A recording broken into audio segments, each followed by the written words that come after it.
మహాభారతంలో ఫ్యామిలీ ట్రీని అర్థం చేసుకోవడానికి ఇప్పటికీ కొందరికి చాలా కన్ఫ్యూజన్గా ఉంటుంది.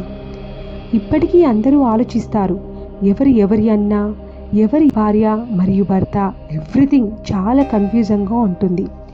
ఏ కన్ఫ్యూజన్ లేకుండా నేను ఈజీ పద్ధతిలో ఈ ఫ్యామిలీ ట్రీని ఎక్స్ప్లెయిన్ చేస్తాను, వినండి. హస్తినాపురం యొక్క మొట్టమొదటి రాజు రాజా ప్రతీప్. ఈయన వివాహం రాణి సునందతో అవుతుంది. రాజా ప్రతీప్ మరియు రాణి సునంద కుమారుడు శంతనుడు.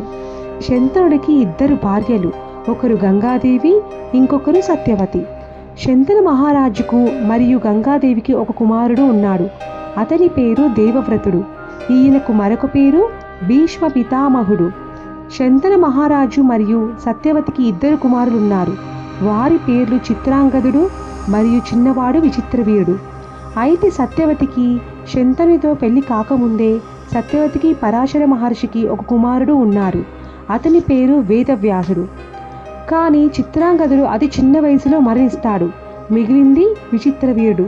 విచిత్రవీరుడికి 2 వివాహాలు అవుతాయి. ఒకరు అంబిక, ఇంకొకరు అంబాలిక. కానీ సంతానం కలగకముందే అనారోగ్యంతో మరణిస్తాడు.